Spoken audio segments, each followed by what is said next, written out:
কদমালির বীজ ও বুদ্ধি। এই বীজগুলোই তাহলে আমার ভাগ্য ফেরাবে। কম জল আর কম সারেও ভালো ফলন দেবে বলে শুনেছি। কদমালি, এত টাকা নষ্ট করলি কেন? আমাদের বাপদাদারা যে বীজ ব্যবহার করেছেন সেটাই সেরা। এইসব নতুন বীজ মানেই লোকসান। শান্তভাবে মিয়া সাহেব, বীজ নতুন হলেও চাষের পদ্ধতি একটি বদলাতে চাইছি।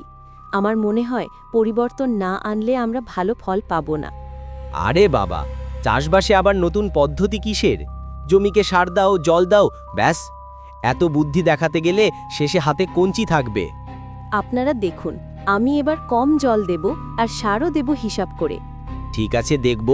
তবে লোকসান হলে কিন্তু আমাদের কাছে কাঁদতে এসো না। কয়েক মাস পর সোনালি ধানে ভরে উঠেছে কদমালির জমি। অন্য চাষিদের ফলন কম। এই ফলন দেখে মন ভরে যায়। পরিশ্রম আর সঠিক পদ্ধতি দুটোই কাজে দিয়েছে। লজ্জিত ও অবাক হয়ে কদমালির কাছে এসে, কদমালি, তোমার ফলন তো সবার চেয়ে 3 গুণ বেশি। এই তো অবিশ্বাস্য।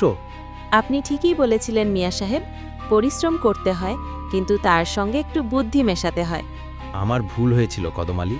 তুমি শুধু পরিশ্রমই করনি, তুমি তোমার বুদ্ধি কাজে লাগিয়েছ। তুমি প্রমাণ করে দিয়েছ পুরনো রীতি আঁকড়ে না ধরে সময়ের সাথে সাথে নতুন পদ্ধতি গ্রহণ করা উচিত।